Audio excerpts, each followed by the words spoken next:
Log on, tune in, find out. Another good idea from Cambridge. And it's really great to be able to introduce Professor Alan Torrance now. We've tried to get Alan before to come to and speak on a Faraday course, unsuccessfully, but I'm glad we've got him now, even if he's rather stepped into the breach at the last minute because Joel Green couldn't come, and we're very grateful to you for that, and indeed for coming and speaking absolutely in your own right, because we all wanted you all along to come. Professor Torrance has held the chair in systematic theology at the University of St Andrews since 1999. He's taught in universities in Germany and Scotland before being appointed to a chair in New Zealand. He was director of the Research Institute in Systematic Theology at King's College London and held a senior research fellowship at Notre Dame in 1998-9. He's written a monograph, Persons in Communion, quite a number of other books, and in 1994 a Festschrift was published in his honour. A particular concern has been theological anthropology and the kind of issues that he's going to be talking about today, relating that to the neurosciences. I mean, there's more you can read. I mean, the great thing I was really enjoyed reading at the end there was your musical skills. He's played the violin professionally with the Scottish Baroque Ensemble and the BBC Scottish Symphony Orchestra, so a man of many parts, and we look forward to what you've got to say, Alan. Well, very many thanks, Rodney, for that particularly kind welcome. It's an enormous privilege to be here, to catch up with friends and Dennis, and to see one of our very able former students here, James Cocker, to catch up with Ernan and Dean Zimmerman. I just wish I could have been here for the week. At another level, I'm very sorry to be here, because it means that you've missed out on Joel Green, who's, for those of you who haven't heard him, he's a superb lecturer, an outstanding New Testament scholar with real remarkable theological abilities and insight. And while he was Dean of Asbury, he became very interested in the neuroscience issue, and so he decided to take a master's in neuroscience on the side. On top of a man of really remarkable talents. I hope you manage to hear him again in the future. 50 years ago, the Nobel laureate David Hubel, who ushered in a whole new era in neuroscientific research, and made the comment, fundamental changes in our view of the human brain cannot but have profound effects on our view of ourselves and the world. 20 years later, Francis Crick argued that developments in cognitive neuroscience necessitated a radical shift in the way we think about human nature, and involved in particular abandoning widely held assumptions about the mind and brain or soul and body. 8 years ago, the Ethics and Public Policy Center in Washington hosted an enormous conference on neuroscience and the human spirit. Opening the conference, the organizer explained the rationale for the event, and that was that in the field of neuroscience, questions are posed which challenge the very foundation upon which our civilization rests, namely free will and the capacity to make moral choices.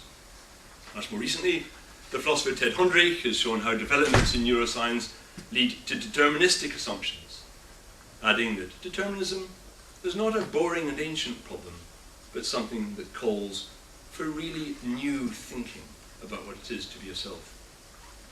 And finally, the leading neurologist, Adam Zeman, after a detailed discussion of consciousness and its neural correlates, bluntly poses the question, what are the implications of the intimate relationship between consciousness and brain events for human freedom and responsibility? Now, there's a whole raft of questions that all this throws up, and I'm going to attempt in the next 50 minutes to try and bring these into dialogue with each other. In short, recent advances in understanding the physical workings of our neural substrate, the electrochemical nature of cerebral processing, raise the question as to whether it still makes sense to conceive of our minds as the free cause of our actions and the conscious centre of human life. The state of play in neuroscience would appear to suggest that the workings of our minds required to be construed in radically physical, and arguably therefore impersonal terms, as a complex causal series of synaptic firings and the like.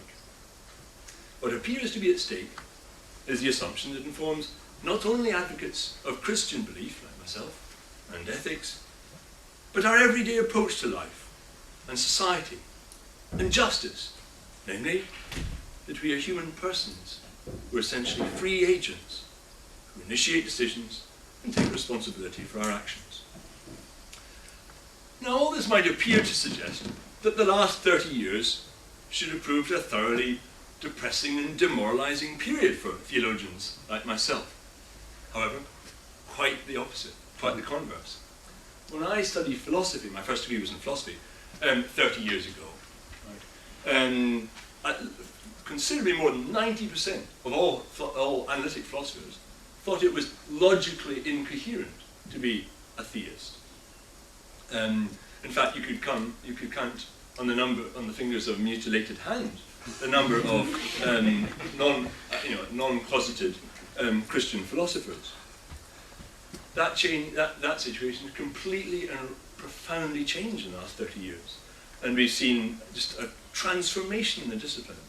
So much so that, first of all, 30 years ago, J.L. Mackie argued it was logically incoherent to be a theist, and I think a great many, the vast majority of philosophers thought this was the case. I think it's now the case that hardly any philosophers would agree with that. Quentin Smith, the editor of Philo, that's the journal of the Humanist Philosophers Association, which has got on the board all the major humanist philosophers out there, the Dennets and Churchmans and so all the brains behind Dawkins, as it were. Just very recently, he wrote an article called The Metaphilosophy of Naturalism. It's a 10,000-word editorial piece in which he argues that the Christian philosophers have beaten the humanist philosophers, the naturalist philosophers, like himself, at every key nodal point. It's a staggering argument. And then he goes on to say that 1 in 3 analytic philosophers in North America is now a theist. The vast majority, he says, are devout Christians. I think there's a slight exaggeration there, but I think I have it in good authority that it's probably 1 in 4. If you add together the numbers of the members of the Society of Catholic Philosophers in North America and Society of Christian Philosophers, now the Society of Evangelical Philosophers, if you add those numbers together, and there's not much overlap between those 3 societies, you end up with a fully 4,000 plus hard-nosed academic theistic philosophers. And the result is we now have 5 top-flight referee journals producing remarkable advances in the whole field. Now, what's so interesting is that a lot of those, a large number of these, are dualists, would be anthropological dualists, and so we're set for some really lively debates. Now, so in other words, there's some really key nodal issues that are coming into play at the moment, relating to what it is to be a human person and indeed a Christian believer. Let's turn now, however, to the challenges posed by the neurosciences and the apparent conflict with theistic affirmations, namely that God has created us to be free and responsible persons and desires that we find fulfillment not as mechanistically determined entities, but as free personal agents, loving God and our neighbour, and thereby enjoying the free communion that God has purposed for his creatures. The first thing we must do is to distinguish between neuroscientific developments, which may indeed raise challenging and difficult questions, and the interpretation of these developments from within frameworks of thought, what is known in the trade as epistemic bases, that rule out God and moral responsibility in an a priori manner. To this end, we need to detach science from 2 related and profoundly and widely influential fideisms. These are, on the one hand, what I'm going to call naturalism, and on the other, what Nancy Cartwright, the philosopher of science, she's at Stanford and also London, she's chairs in both places, Nancy Cartwright refers to as nomological monism.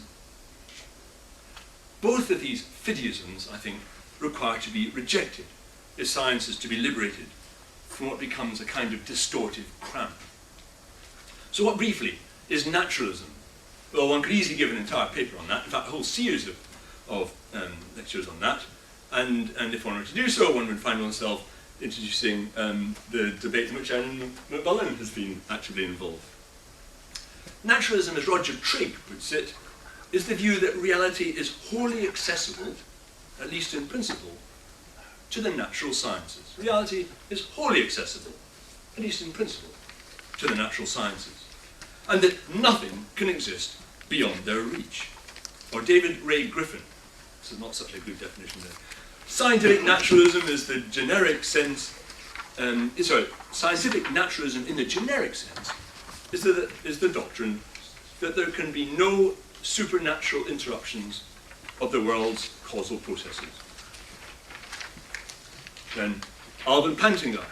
Naturalism assumes that there is no God, and we human beings are insignificant parts of a giant cosmic machine that proceeds in majestic indifference to us, our hopes and aspirations, our needs and desires, our sense of fairness or fittingness.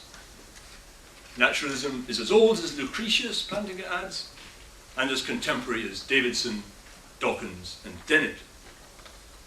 Although emphatically not demonstrated by science, this is really important, although emphatically not demonstrated by science, indeed, as we shall see, it stands to undermine science's claim to truth. Naturalism is a fundamental supposition of a very great deal that goes on in the name of natural science. For Michael Tye, indeed, it is the inevitable assumption of scientific research in the cognitive sciences. The key idea in naturalism, he writes, is that the mental is a part of nature in the same way as the chemical, biological, and geological. Psychology is a science no different in its procedures and laws from other sciences. What this means, he adds, is that naturalism with respect to the mental, once properly explicated, is really beyond question. What should be clear, however, is that if naturalism suggests that natural science must theoretically be able to provide an exhaustive explanation of the mind, its operations, and thus its content, as this includes intentions, reasoning, thought processes, the perception of God, and ethical norms, then naturalism will inevitably find itself in tension with theism. What it is imperative to note, however, is that when it is assumed that that is what science can do, that is not science speaking, but science wedded to naturalism. It's naturalism speaking, not science. Since naturalism unscientifically rules God out of the equation a priori, it's necessarily and inevitably incompatible with belief in God. Indeed, naturalism is incompatible with belief in God whatever it is combined with.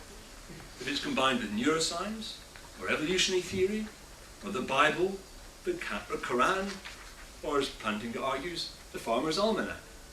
In sum, let's not confuse neuroscientific discoveries with naturalistic readings of these discoveries. Okay? Our second fideism is what we're calling, following Cartwright, nomological monism. That's the assumption that there's only one kind of causality which science can recognize, namely the causality that operates between basal particles or entities. Now we're going to come to that, return to that later.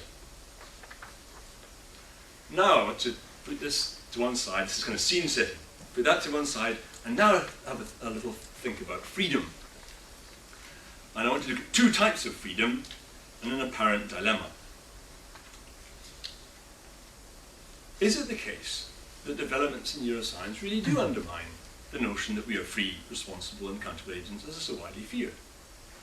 Well, if a full and robust scientific account of A, our hardwiring, B, our brain state at a particular time, and C, all relevant stimuli, constitutes a full and complete explanation of our brain state at a later time, T2, then this would indeed make freedom a somewhat vacuous concept that misrepresents a process that science requires us to perceive in impersonal or mechanistic terms. If we were to challenge this, however, we need to have some sense, of course, as to what we mean by free agency. And this notion has been the subject of lively debate among a number of British scientists who are also Christian theists, like Donald Mackay and the neuropsychologist Malcolm Jeeves. The latter offers a careful analysis and discussion of this in his book Human Nature of the Millennium.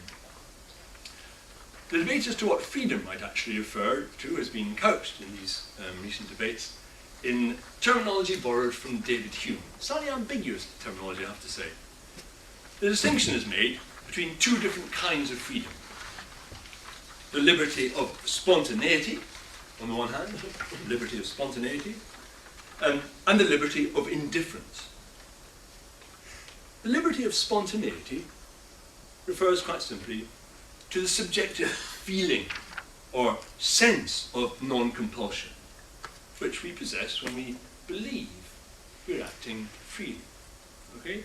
That's the liberty of spontaneity. It refers to the subjective feeling or sense of non-compulsion when we believe we're acting freely. The sense that our actions are owned and directed and not driven by some external factor. By contrast, the liberty of indifference, rather ambiguously called the liberty of indifference, denotes objective indeterminacy. That's the liberty of indifference. Objective indeterminacy in the course of events. And Jeeves explains the distinction in terms of two different accounts of our choosing to eat porridge.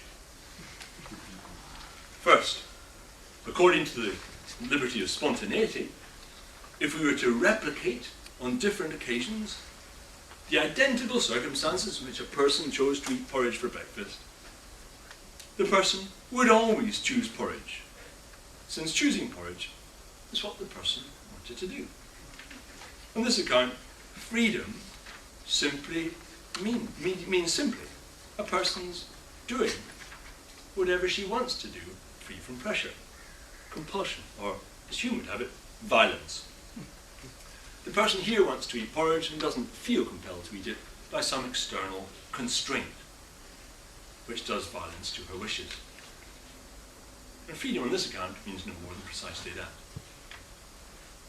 Second, the second type of freedom, according to the liberty of indifference, in replicated identical circumstances, the person would retain the ability to take either porridge or stewed fruit. To the extent the decision is free, the argument runs, the decision could always go either way. So to what kind of freedom ought we to be committed?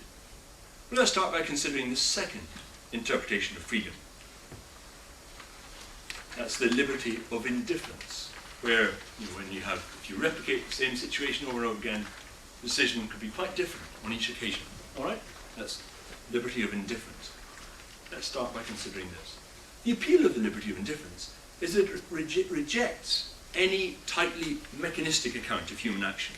It avoids a reductionist account which views free actions as mere events, right? Events within a closed causal process.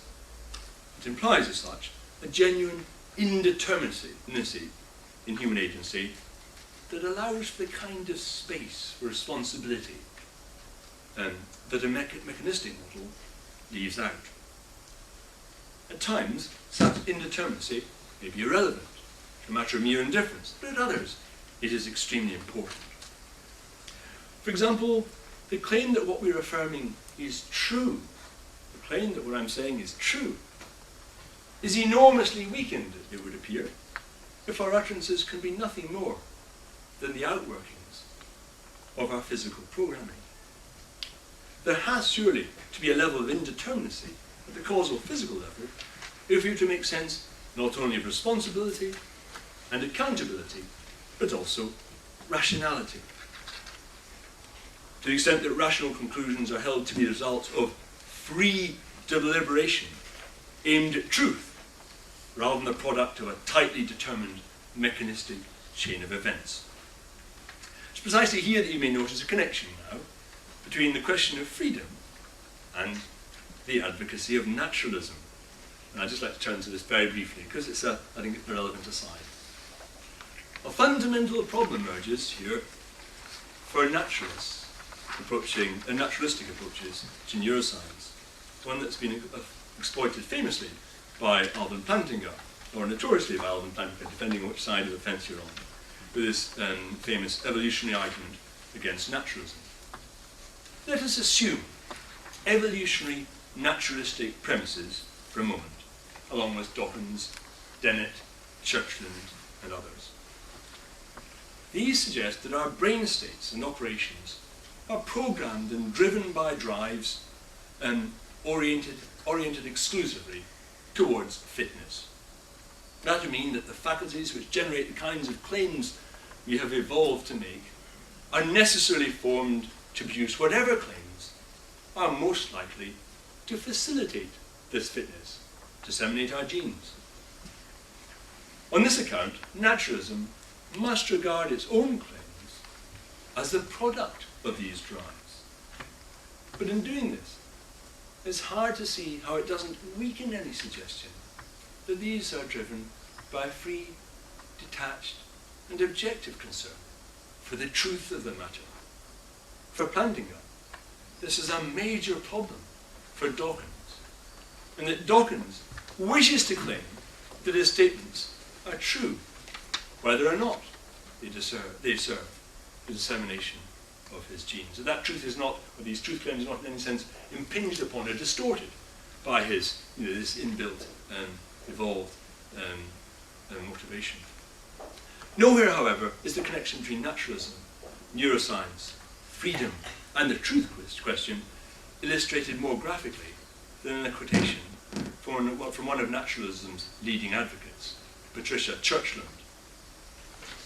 Boiled down to essentials, a nervous system, which means by that brain of course, a nervous system enables the organism to succeed in the 4 Fs: feeding, fleeing, fighting, and reproducing.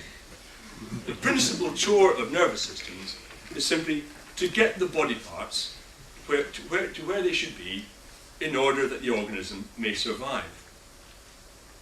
Improvements in sensory motor control confer an evolutionary advantage. A fancier style of representing is advantageous, so long, and this is her emphasis, so long as it is geared to the organism's way of life and enhances the organism's chances of survival. And then she adds, truth, whatever that is, definitely takes the hindmost. The identification of freedom with indifference, however, to return to our discussion of freedom, the identification of freedom, so what have I been saying, is rationality, the claim to truth, and so on, all presupposes, seems to imply that what we say is more than simply the product of a deterministic series of processes, especially if they're simply driven by the fitness principle. Okay, the identification of freedom with indifference, however, poses a problem of its own, one that is found precisely at the point of its strength. If we correlate freedom with indifference, freedom is identified not as willing a desired end, but as, or can be identified not as willing a desired end, but as an arbitrary capacity to opt for one end, whether it is desired or willed or not. Free will can come on this model to denote freedom without the will.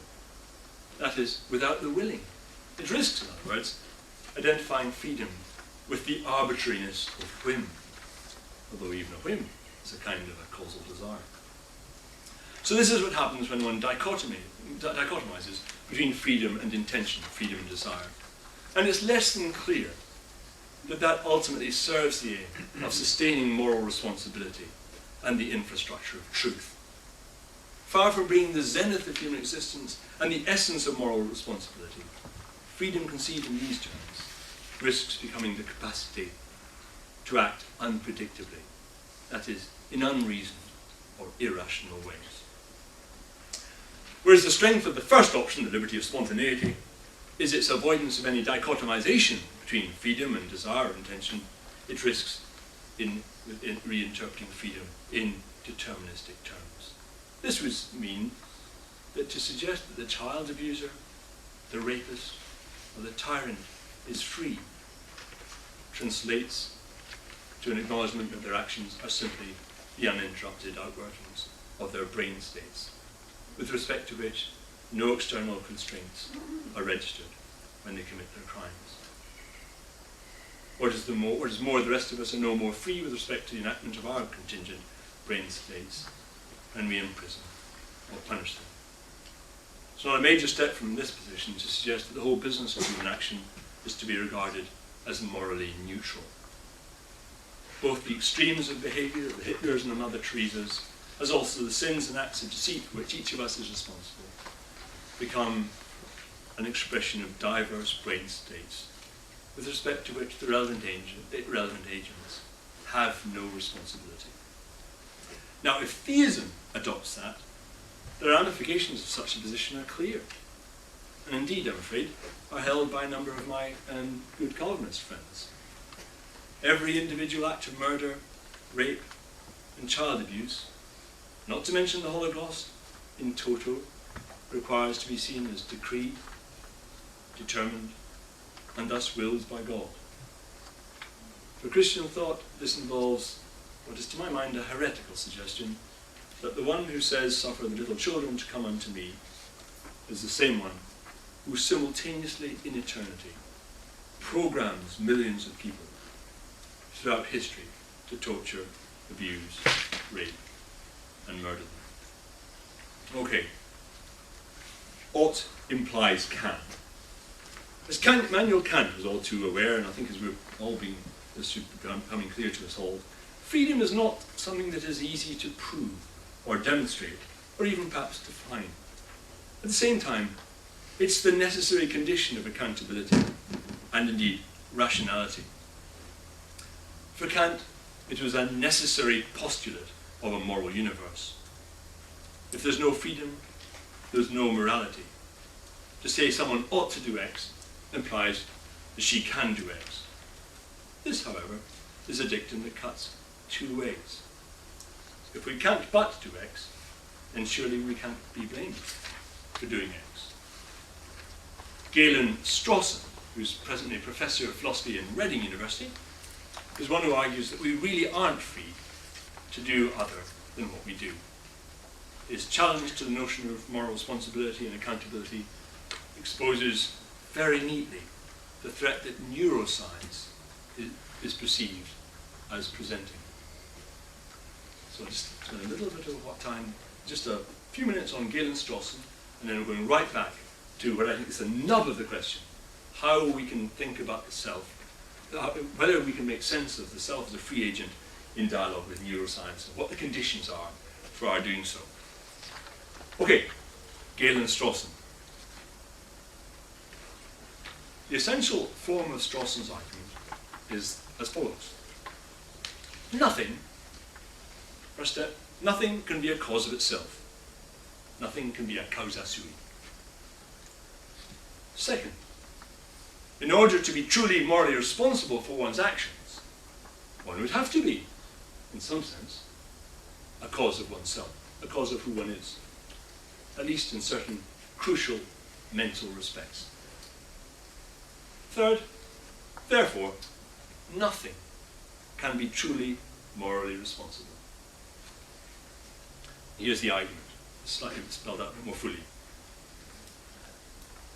First, to be interested in free action is generally to be interested in rational actions. When we're talking about free actions, we're talking about rational actions.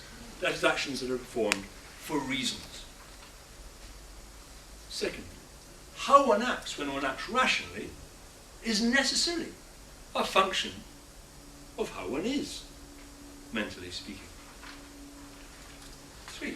If therefore one is to be truly responsible for how one acts, one must be truly responsible for how one is, mentally speaking. 4.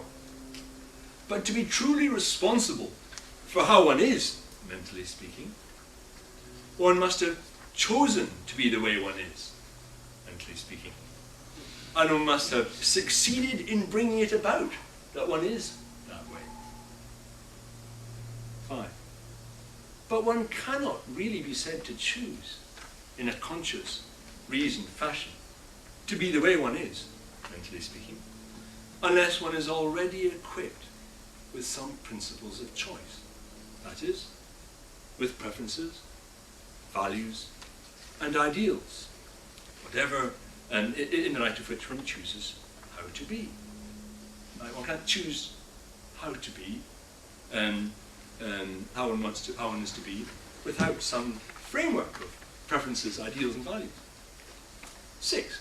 But then to be truly responsible on account of having chosen to be the way one is, mentally speaking, one must be truly responsible for one's having these principles of choice.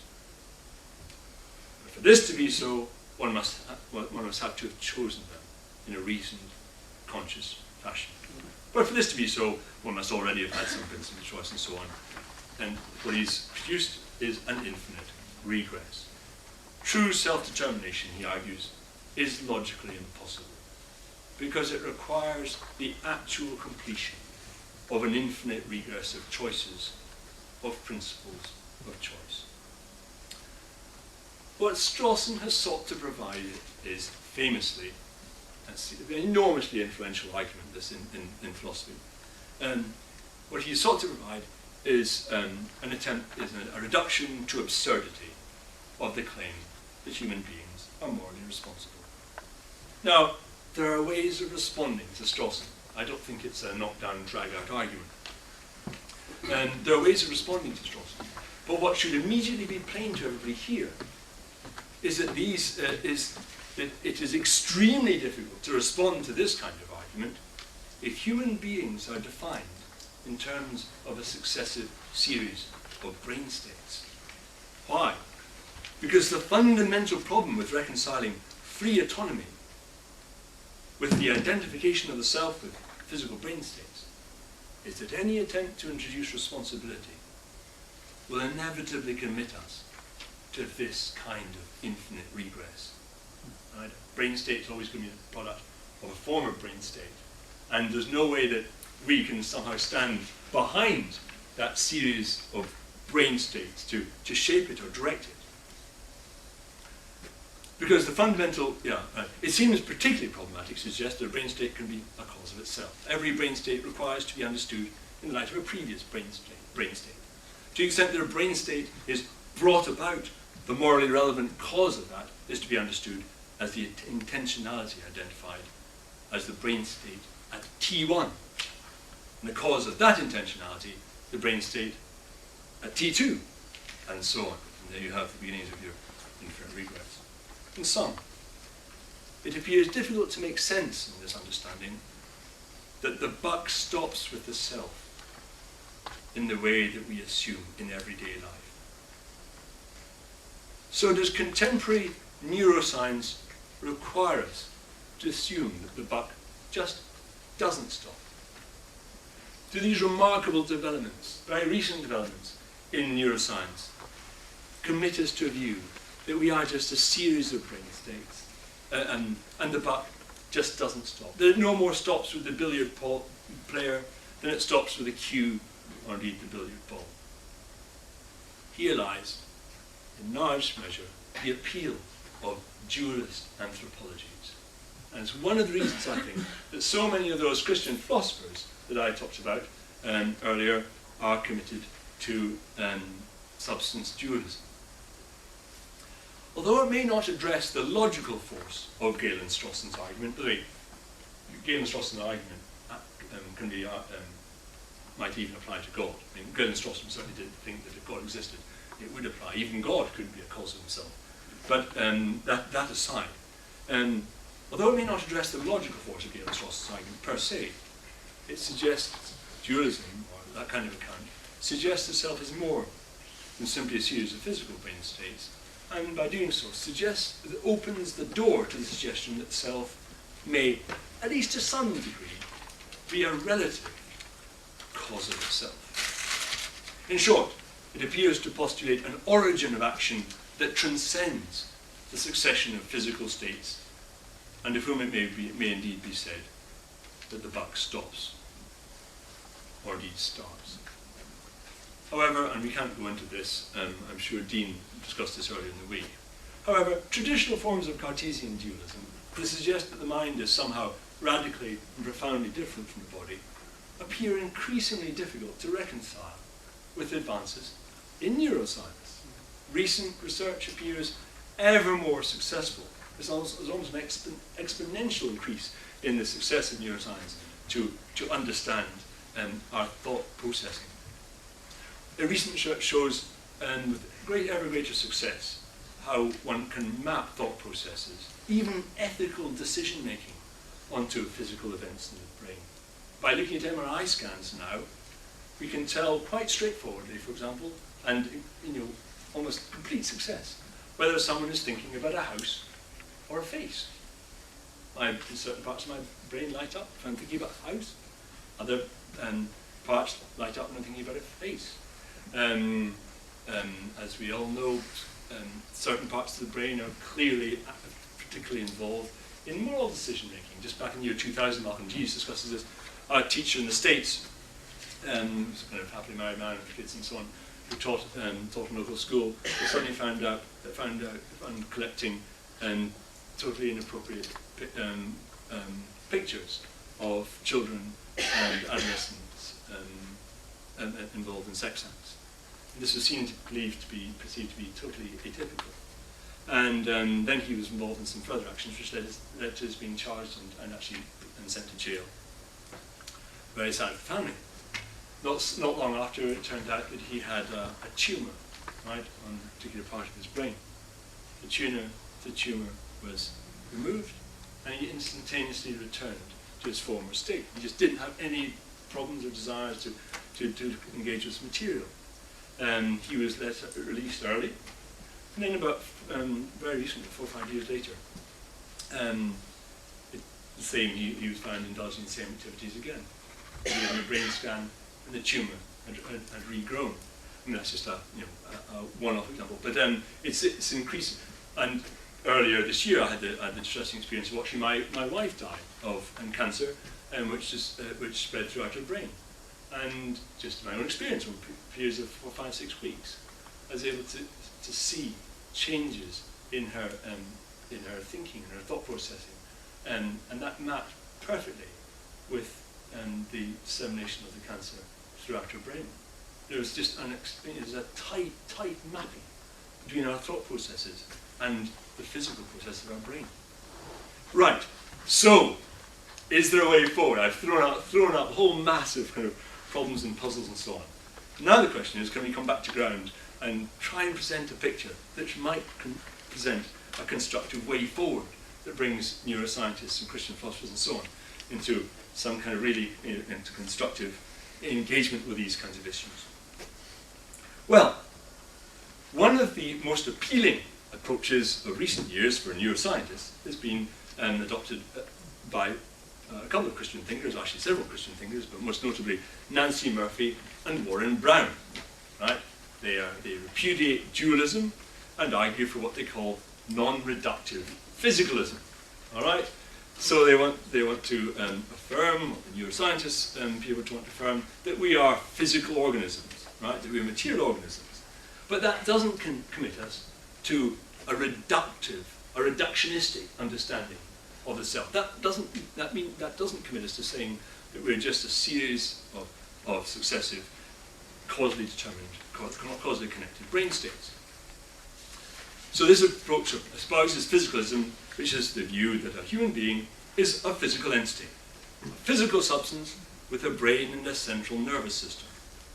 As such, physicalism appears to take neuroscience seriously, viewing pain and the occurrence of thoughts as physical events, events where certain fibers are firing, or certain electrical and chemical events are happening in the brain and our central nervous system. Non-reductive physicalists believe we can accept all of this, but without being reductionistic in our interpretation of the person. Although this position found some popularity amongst Christians, Ye-Guan Kim, the brilliant philosopher in philosophy department in Princeton, has offered a really, I think, devastating critique of this position in epiphenomenalism. Now, do you know, when I was a student, mental epiphenomenalism was a joke. Now it's a really serious philosophical issue. Mental epiphenomenalism affirms the existence of mental events, M star, but denies that they have any causal powers. A position which Kim, I think, rightly regards as self-contradictory. Okay, so this places the so-called non-reductive physicalist on the horns of a dilemma. The first position is non-reductive, but clearly not physicalist. The second is physicalist, but highly reductive, and neither option, I think, is thus satisfactory. So what's Kim's alternative?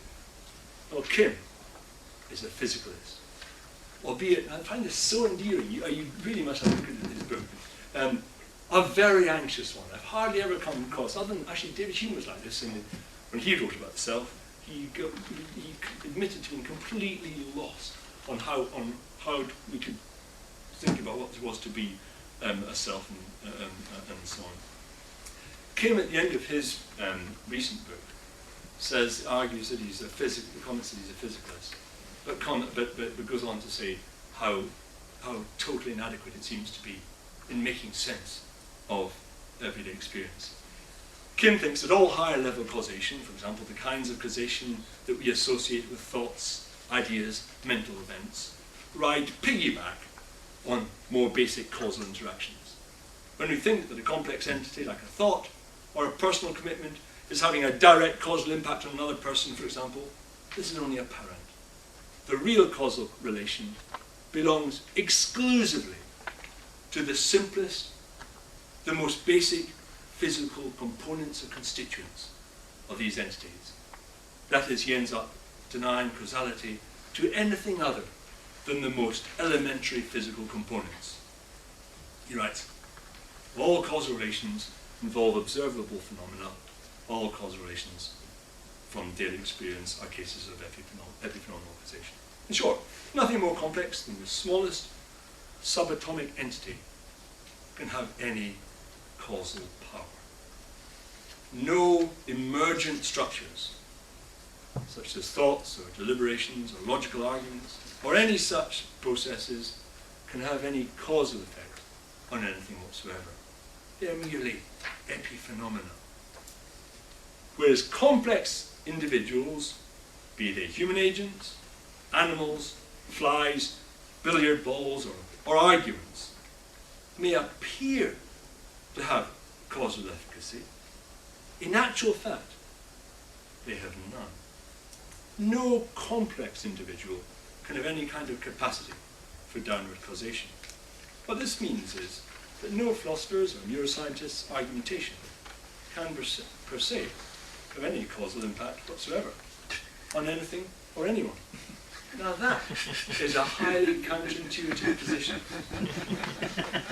So that's how. Now this is how complex. This is the state of. Kim was one of the really great philosophers alive, and so this shows how the state of confusion is today. We're really struggling to find ways forward. Okay.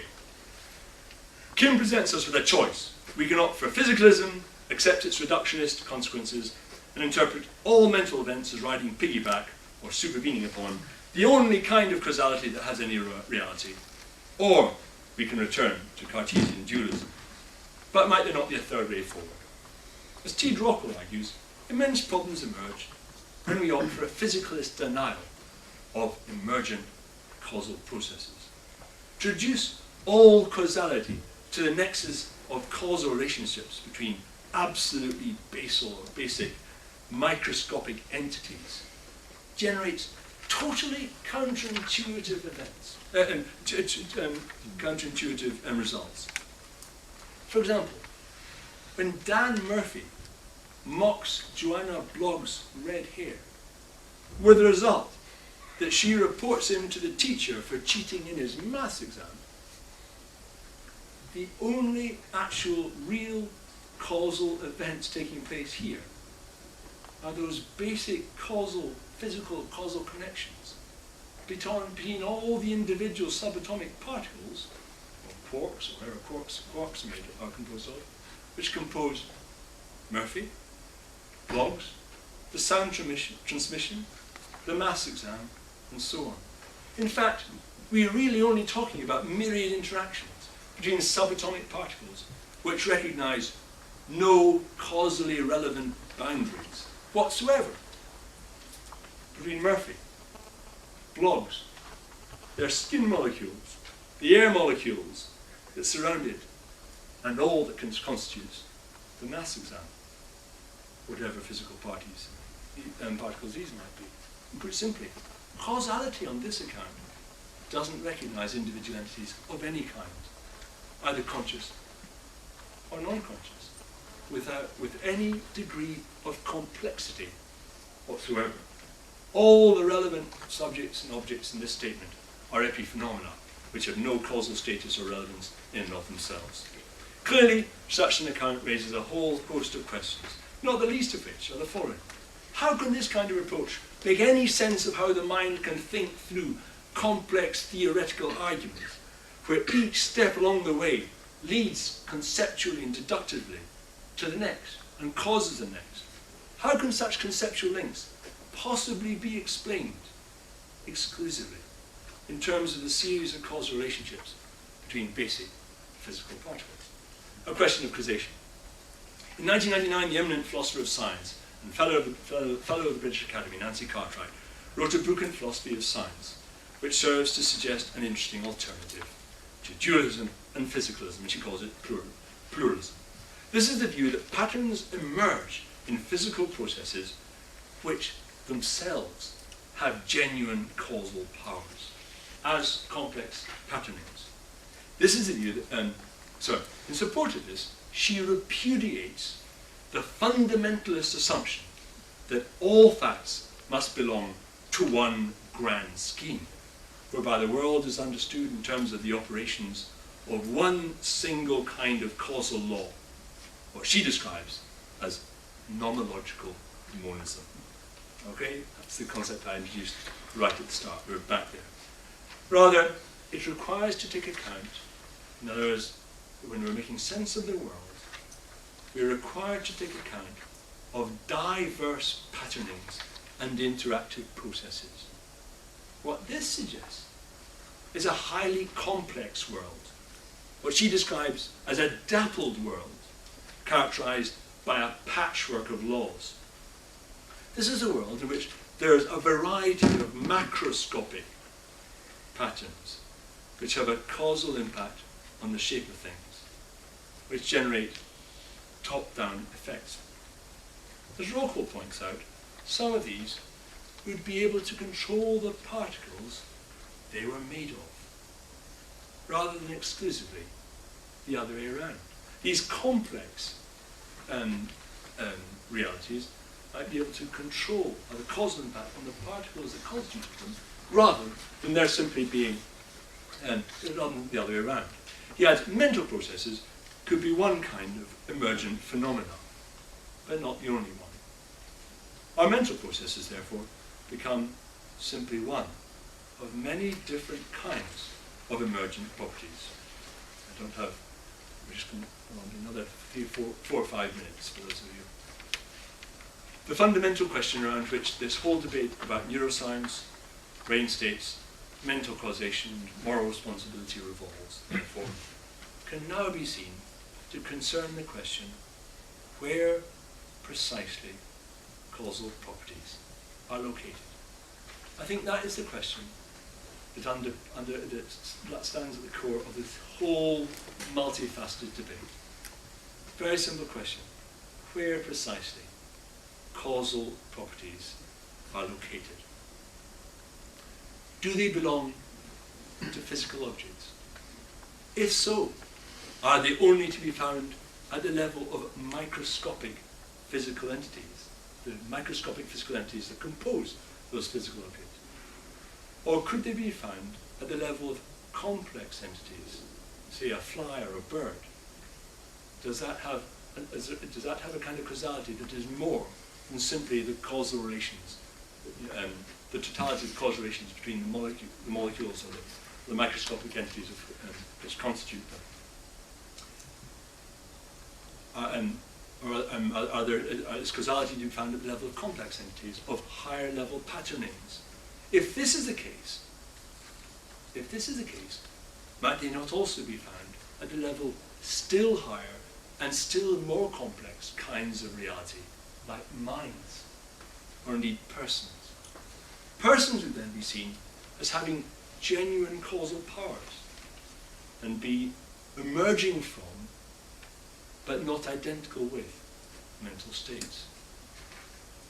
As Rockwell points out, Kim has shown us that if we are willing to say that causal properties emerge somewhere between quarks and minds, we have no reason to deny causal powers to minds. Whereas Kim's worldview suggests that they are only to be found, that causality is only to be able can only be found at the level of quarks. Cartwright articulates a world in which emergent causal processes are to be found involving a variety of different kinds of complex objects, which exist at diverse levels of complexity. Conclusion. It's imperative that we don't confuse scientific claims with those of the naturalism in which they're so often couched. To do so, as I've argued, is quite simply unscientific. And acknowledging this led us to ask whether neuroscientific claims pose a problem in and of themselves for the concepts of freedom and accountability so significant for Christian belief. An analysis of the insights, but also the problems associated with the liberty of spontaneity and the liberty of indifference served to define, I think, some of the fundamental questions here. First, there's the argument so tidily presented by Galen Strawson that a brain state can never be the cause of itself. Second, there are the inherently reductionistic consequences of physicalism, when it is wedded to the view that causality only functions at one level, that is, between basic physical particles. When you adopt that view, you cannot but be reductionistic. And all society goes down the drain. The recognition of this led me to suggest that the fundamental issue regarding the perceived challenges of neuroscience concerns how we think of causality and causal agency. Particularly pertinent here is Nancy Cartwright's and T. Rockwell's argument that complex entities like persons, thought processes, and economic trends can possess causal power. Trends in house prices, she suggests, can have causal power. A trend in house prices, something as abstract as that, actually sends people at their front doors and down to their estate agent. It causes all those physical chain of events. All such entities are inextricably related, even emergent from, the physicality of the contingent order, but take on causal agency of different kinds. This suggests that, contra Galen Strawson, the human person may perhaps be seen as, in some sense, a cause of itself, perhaps although in a highly qualified sense. If physical entities may indeed give rise, as Cartwright and Rockwell suggest, to complex entities which possess causal powers vis-à-vis the molecular components from which they emerge, then there may be a form of causal agency which undermines one aspect of the force of Galen Strawson's critique. Strictly speaking, the resulting position would be neither physicalist nor dualist. It would be pluralist, in the sense that it acknowledged irreducibly diverse kinds of reality which remain in causal interaction with each other, implying the need to differentiate between different but integrated kinds of causal interaction. Causal relations between minds, or between steps in an argument, or between trends in fashion, or popular music, for example, would require to be distinguished from causal relations between billiard balls or quarks. At the same time, however, none of the forms of interaction referred to here could be conceived in abstraction from causal relations between material entities. What is particularly pertinent to notice, this opens the door to an approach which takes results of neuroscience, and thus our physicality, radically seriously, while simultaneously denying that neuroscience can, in and of itself, provide a grand, unified theory of the person. And so I should like to suggest that thinking from a humanist epistemic base requires us to conceive of a world that is considerably more complex than the strictures of the prevalent naturalistic, deterministic, and reductionistic and forms of physicalism allow.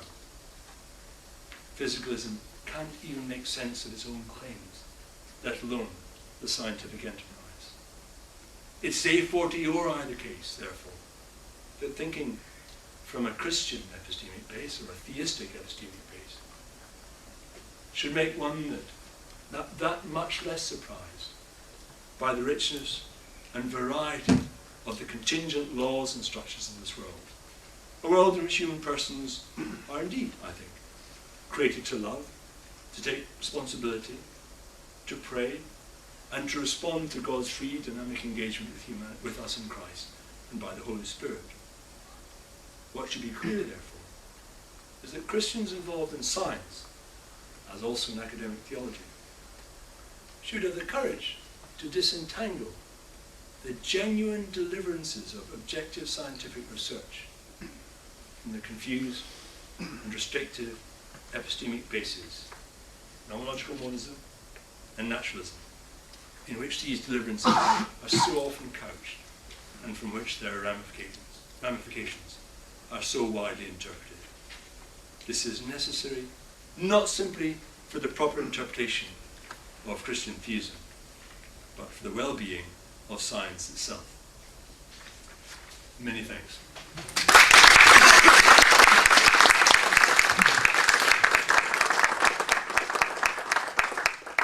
Well, thank you very much indeed, Alan. That's I hope it's helped clarify quite a lot, and it's bringing us to a great conclusion. Yeah, let's go to the privilege. Yeah. I'm quite delighted by your talk, and a little surprised because I thought you might have gone a little further with planning, and I was delighted to see that you did.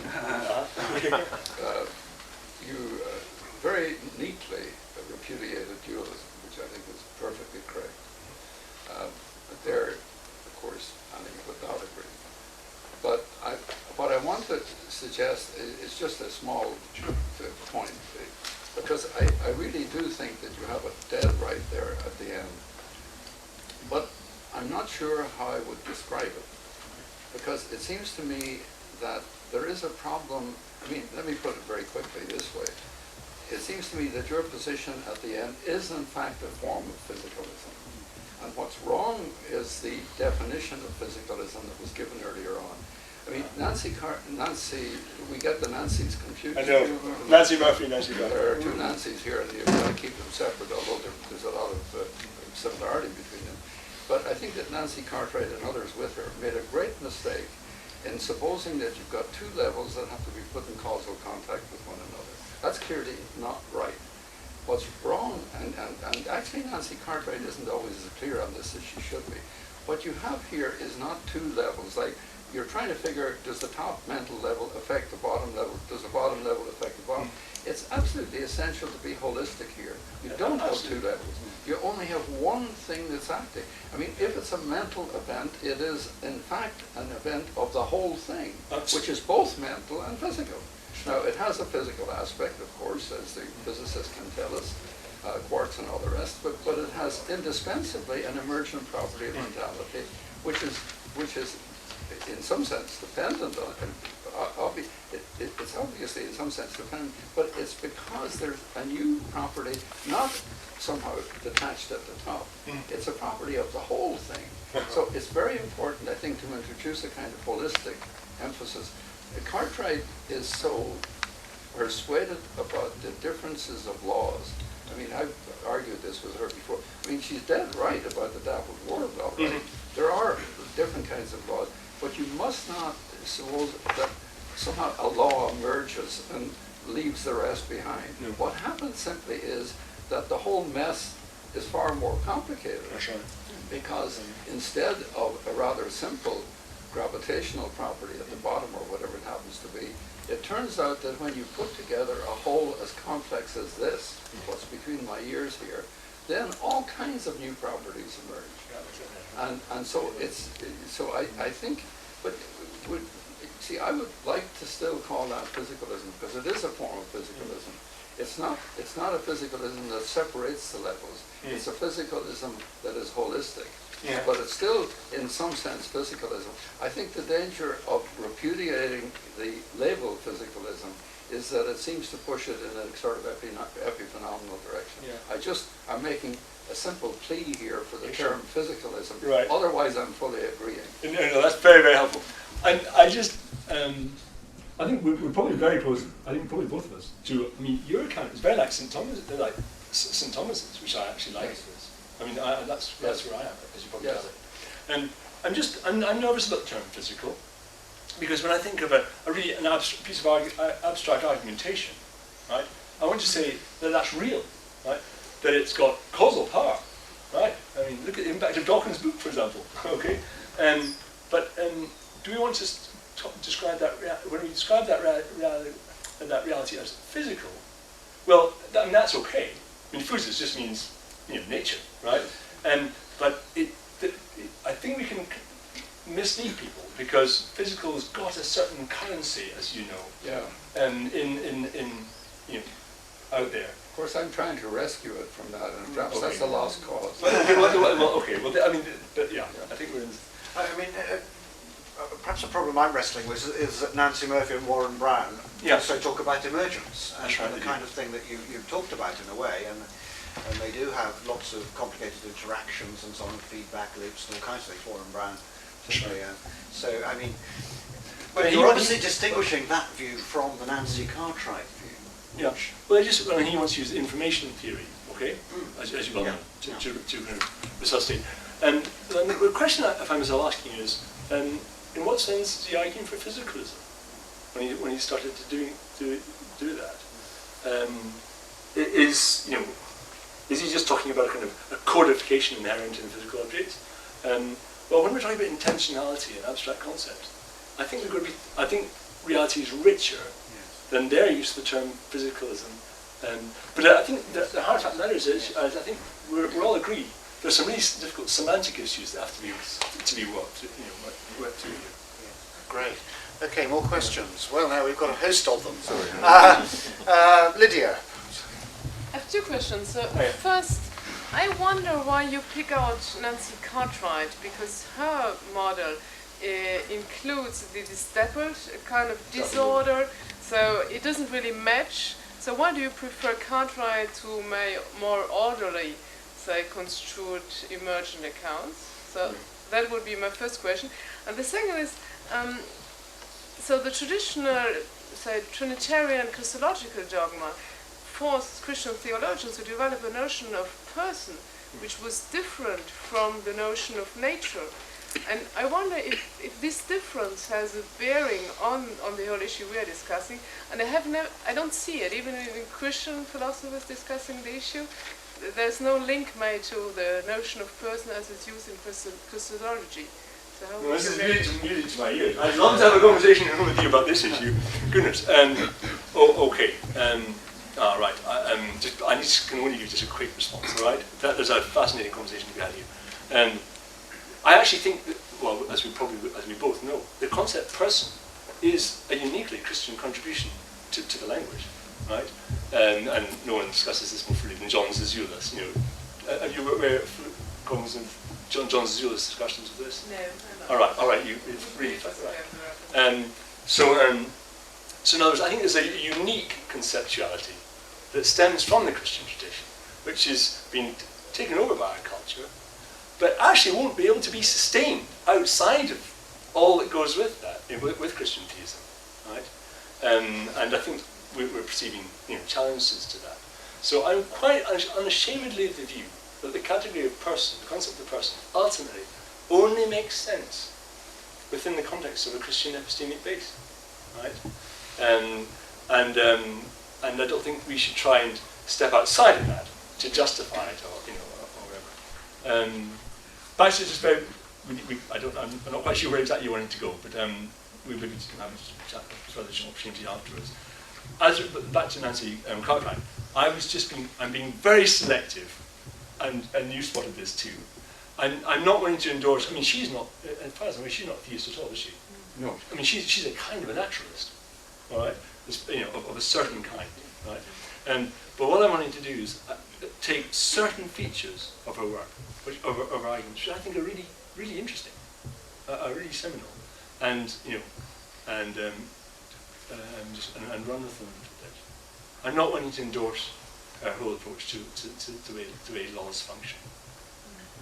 And as you know, some of her approach to philosophy of science is highly controversial.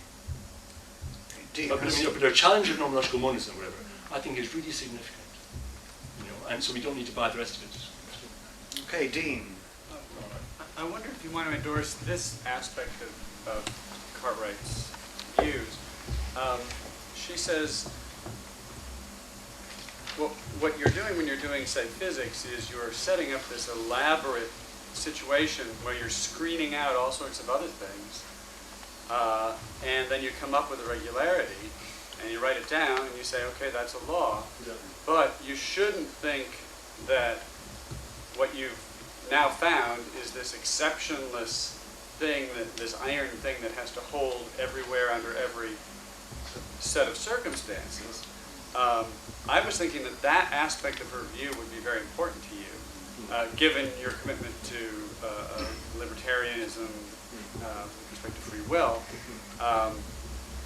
I find this sort of attractive, actually, myself. So that you sure there are laws about what the particles do, but when you have a complex system that has mental properties, there's laws about those too. And they, so those generalizations that you made about quarks, may not hold when you've got something with mentality around. Now that strikes me as sounds like a real robust kind of emergence, where these extra properties do stuff. Indeterminism has to be true, so that they, at least indeterminism with respect to the fundamental laws that you discovered when you were just using your particle accelerator.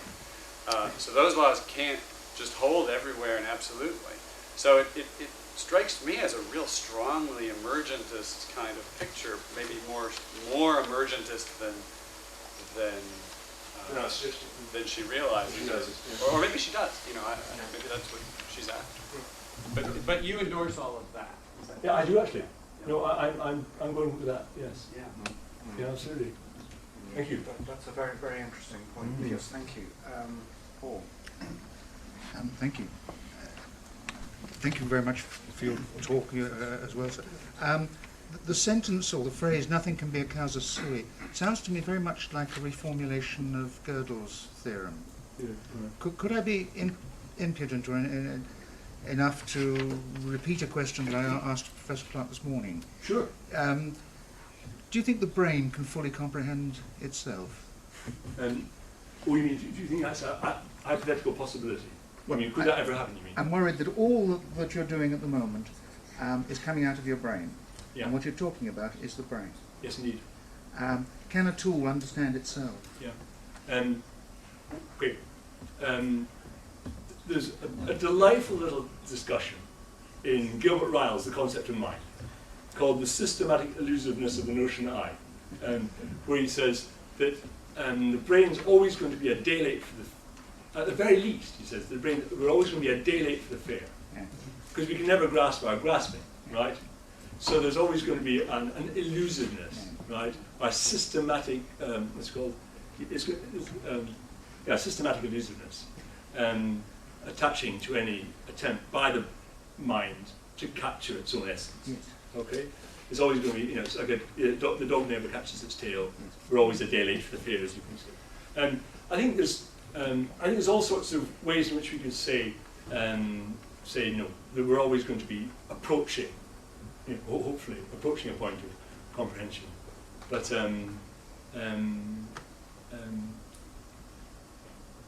I actually don't think we'd ever have the full picture.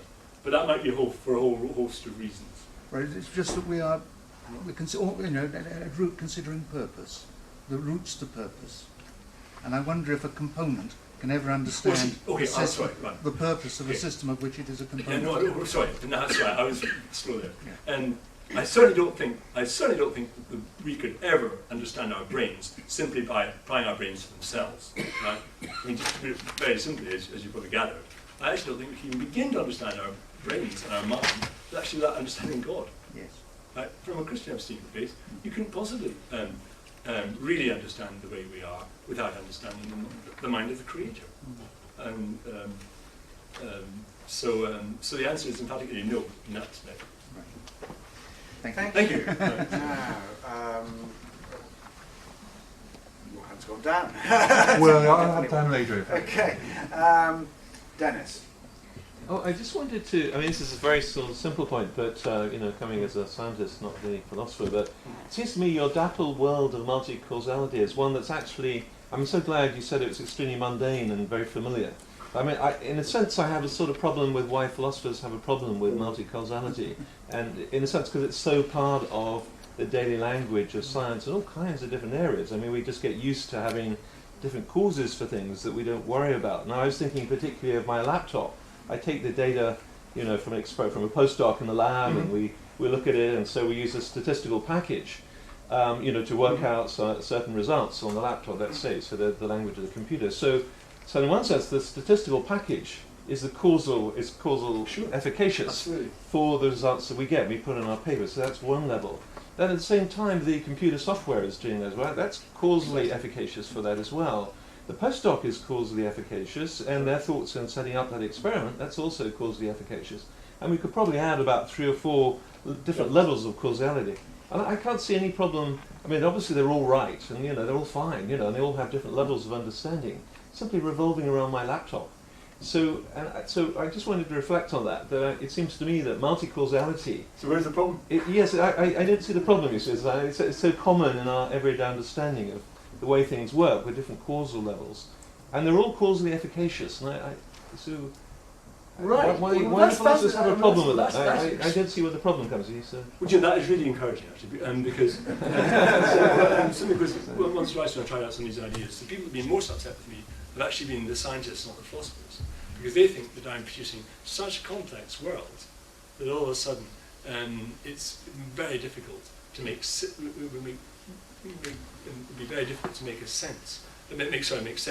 of basic causal laws, because causality can involve so many different kinds of diverse, kinds of reality. That I remember one actually it's a Cambridge scientist, physicist, got extremely upset with me because she thought that this would necessarily make for a multiplication in the numbers of laws with which science would be obliged to work, and it would make it so hopelessly complex that it could hardly function. That was her view. So I suppose this is a question to the scientists. How far is it the case that the way the assumptions that you make about laws and the regulatedness of the physical universe can actually take cognizance of complex entities having some kind of genuine causal power. I mean, is there not a reading of chaos theory, which kind of comes close to the kind of non-logical monism that Cartwright's complaining about? Oh, ask a physicist that question. Yeah, do you have a physicist here? I'm not a physicist. Yes, I'm out of my depth. Yeah. I don't know enough about chaos theory, maybe, or anything. I might have a go. I mean, I think that the problem then is you're defending a multi-level. That if you look at the very complex process that's involved in your computer and your graduate assistant and all of the rest of it, that there are irregularities at multiple levels. But what's absolutely essential about that is it's the whole thing together that makes sense. I mean, that actually happens. There are different ways of cutting the slice, but it's always the whole thing. Now, I think that the reason why this is significant to many philosophers, and I think should be significant to many scientists, is that for a long time past, going right away back to the 18th century, there's been a strong reductive view that there's simply one set of laws at the bottom. That's the laws of physics. And everything else is sort of epiphenomenal. I mean, everything else follows from that. And I think what's very crucial about the kind of view, physicalism or whatever you want to call it, that Alan is defending here, it's first and foremost non-reductive. That is, it's refusing the temptation to describe it in terms of a single law-like lower level. Because the point, and I think that's a tricky point, because I think the reason why that doesn't work is because the properties that are emerging at the upper level simply cannot be understood in terms of that first level. There are basically irreducible properties at the top of totality, of intentionality, and freedom for that matter. I mean, freedom is, of course, a very emergent property. And the point is, if someone says you can't understand that in terms of physics and chemistry, therefore it can't exist, the correction to that is to say, look, physics and chemistry describes those underlying units as long as they are not being considered in a whole, which is the human brain. But once you do that, once they're in the human brain, they have to be understood. Not just, you can still understand them at the lower level in some way, obviously you can, but the lower level units, considered as units and not as part of the whole, simply are incapable of describing the emergent properties at the top.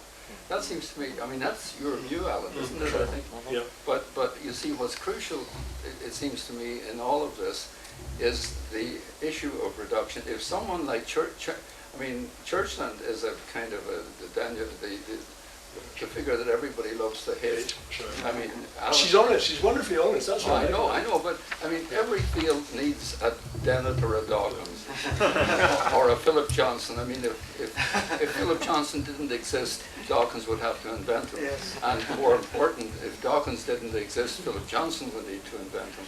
I mean, you need a kind of. So I mean, she overdoes it. But I mean, what she is pushing, of course, is a completely reductive view. Right. She calls it neurophilosophy in terms of neurophysics. Sure. Yeah. So, I mean, that's where it all goes wrong. It's kind of imperialism of physics, really, I think, ultimately, that, and with theories of everything and the like as well, that kind of hubristic kind of idea, I guess. Well, we're running out of time rapidly, but let's see, we've got, maybe we can have these two, if we could just about get them in anyway. It'd be quick then. Is it possible to challenge causality itself a bit harder? And what I mean is that the one thing that didn't get, it was a wonderful talk, the one thing you didn't sort of hammer on like you hammer everything else was this idea of causality. You know, one thing causes the next thing and sort of almost taken as a given. But it occurs perhaps that that's almost like a bit of a human crutch. We live through our lives one moment in time, we need to understand, I push something, it falls over. I mean, is it true that the world necessarily itself, the universe, actually has causality operating in that way, or is that just a mechanism that we use in our conscious way of understanding what's going on? And if you could sort of free up causality from that sort of narrow constraint of the way we see it in sort of middle sizes, could a lot of these problems actually be different? That's a great question. Have you come across Baxter and Fasten? He's a philosopher of science at Princeton. Well, he raises really radical questions about the way we think about causality. In fact, I mean, he's a radical empiricist. Is this fair?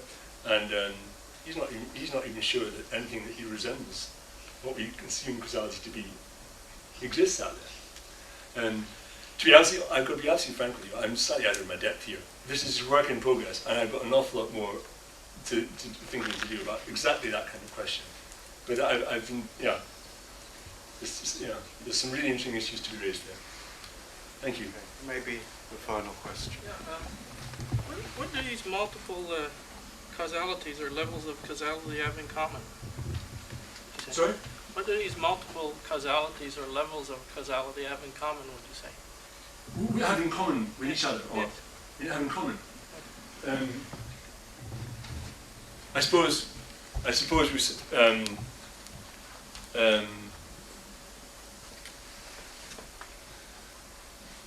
I'm just trying to work out where your question is leading.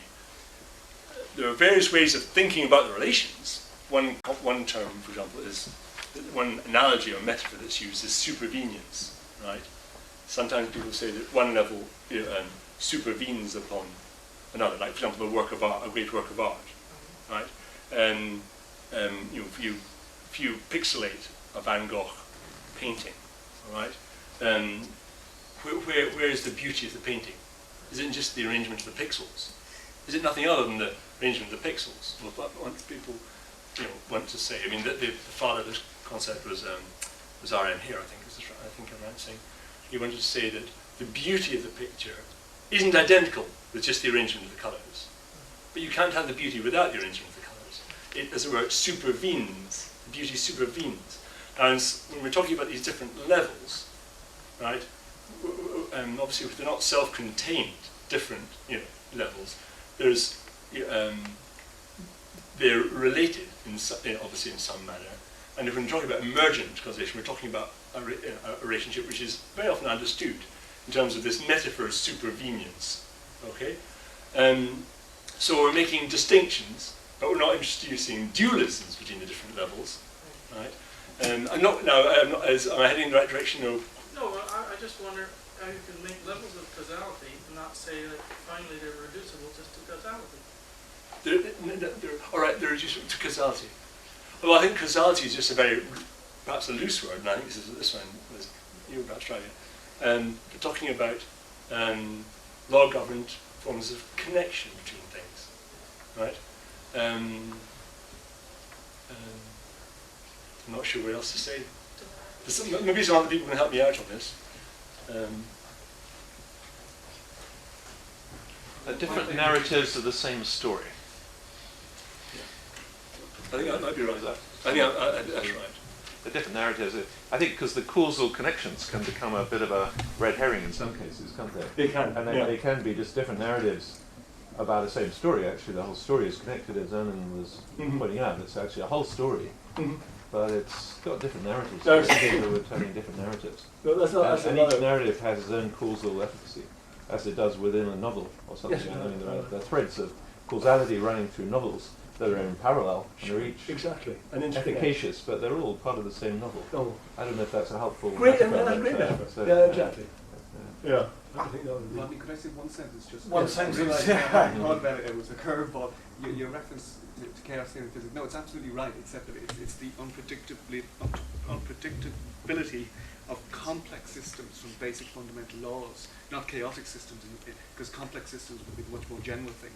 Chaotic systems. That's chaos is a form of determinism, right? Yeah. That's a more general thing, I think. That's right. There's unpredictability, but doesn't chaos theory want to suggest that major events could ultimately or theoretically be explained with recourse to simply tracing events, causal connections at the microscopic level. Yeah, it's just chaotic systems of a particular type where very quick variation very early on suddenly blows up. That's right. The whole thing in modern physics now is the number of all sorts of complex systems rather like that. I think we'd better draw this lecture to a close. That's been really excellent, Alan. Thank you very, very much. Let's give Alan a round of applause.